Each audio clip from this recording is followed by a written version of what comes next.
వచ్చే ఎన్నికల్లో పత్తికొండ నుండి తన వారసుడు పోటీ చేస్తారని రాష్ట్ర ఉప ముఖ్యమంత్రి కేఈ కృష్ణమూర్తి స్పష్టం చేశారు. తనయుడు కేఈ శ్యాంబాబుకు టికెట్ ఇచ్చేందుకు ముఖ్యమంత్రి చంద్రబాబు సుముఖంగా ఉన్నట్టు తెలిపారు. ప్రతిపక్ష పార్టీ తమకు పోటీ కాదని 2019 ఎన్నికల్లో జిల్లాలో అత్యధిక మెజారిటీ సీట్లను కైవసం చేసుకుంటామంటున్న రాష్ట్ర ఉప ముఖ్యమంత్రి కేఈ కృష్ణమూర్తితో మా ప్రతినిధి TG Prasad face to face.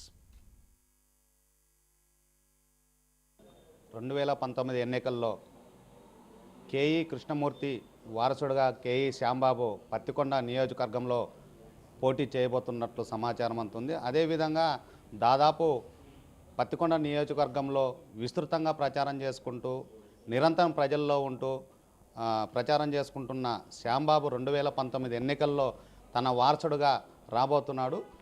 దానికి సంబంధించి పూర్తి సమాచారం రాష్ట్ర ఉప ముఖ్యమంత్రి కేఈ కృష్ణమూర్తి గారితో మరింత సమాచారం తెలుసుకుందాం. సార్ చెప్పండి, 2019లో కేఈ శ్యాంబాబు గారిని మీ వారసునిగా ఎన్నికల్లో రాబోయే ఎన్నికల్లో ప్రజల ముందుకు తీసుకురాబోతున్నారు, ఎలా ఎదుర్కోబోతున్నారు?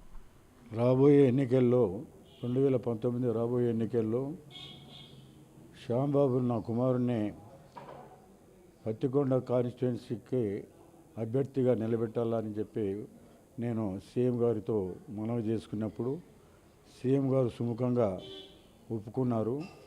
ఆయన్నే తప్పనిసరిగా ఆలోచన చేసుకొని మీ వాడు బాగా ప్రజల్లో తిరిగేటట్లు ఏర్పాటు చేసుకోండి, చక్కగా వృద్ధిలోకి వచ్చేటట్లు ఏర్పాటు చేసుకోండి అని చెప్పి ఆయనే మాకు ఆదేశాలు ఇవ్వడం కూడా జరిగింది. కొన్ని చోట్ల అంతర్గత విభేదాలు ఉన్నాయి, మీరైతే అంతర్గత విభేదాలని సమన్వయం చేసుకొని ముందుకు వెళ్తామని అనేది కార్యకర్తల్లో ఉంది. మరి భవిష్యత్తులో మీ తనయుడు అందరితో సమన్వయం చేసుకొని 2019 ఎన్నికలకు సన్నద్ధం కాబోతున్నాడు. అంతర్గత విభేదాలు అనేది ఎన్నికలు వచ్చినప్పుడంతా కూడా వస్తుంటాయి, కానీ దాన్ని సర్దుకోవడం అనేది మన పైన ఆధారపడి ఉంది. తప్పనిసరిగా సర్దుకునే ఏర్పాట్లు చేసుకుంటాం. మరి భవిష్యత్తులో పత్తికొండ నియోజకవర్గానికి ఏమేమి హామీలు ఇవ్వబోతున్నారు, ఎలాంటి అభివృద్ధికి అవకాశాలు ఉన్నాయి? ఇచ్చిన హామీలన్నీ నెరవేర్చాం. పత్తికొండలో అంతకుముందు డ్రింకింగ్ వాటర్ అనేది చాలా ఇబ్బందికరంగా ఉండేది, దానికి చెప్పాను. డ్రింకింగ్ వాటర్ లేకుండా దాని సమస్య లేకుండా చేసాం ఇప్పుడు. అదేవిధంగా బస్ డిపోను కూడా వాళ్ళు చెప్పారు, బస్ డిపోను కూడా ఏర్పాటు చేయడం జరిగింది. దానికోసం కొంత ఏరియా ఫారెస్ట్ డిపార్ట్మెంట్లో తీసుకోవాల్సింది కాబట్టి దాని గురించి కొంచెం ఆలస్యం అవుతోంది. ఆలస్యాన్ని గుర్తించకుండా అపోజిషన్ పార్టీ వాళ్ళు ఎప్పుడు వస్తాయి ఏం కదా అని చెప్పి విమర్శలు చేస్తూ ఉన్నారు. ఒక ఫారెస్ట్ డిపార్ట్మెంట్ నుంచి ఏదైనా తీసుకురావాలంటే ఎంత ఇబ్బందో మీకు అందరికీ బాగా తెలుసు. కానీ మాకు వచ్చినటువంటి కాంట్రాక్టర్ చాలా స్పీడ్గా ఈ పనులన్నీ అమలు చేస్తూ ఉన్నాడు. కాబట్టి వచ్చే 4 నెలల లోపలుగా తప్పనిసరిగా నిన్న సీఎం గారు జూన్ అన్నారు, కానీ 4 నెలల లోపలనే ఎట్లయినా చెరువులకు నీళ్ళు ఇచ్చి ఏర్పాటు చేస్తాము. తర్వాత డ్రింకింగ్ వాటర్కు ప్రాబ్లం లేకుండా చెరువులన్నీ నింపుతాం.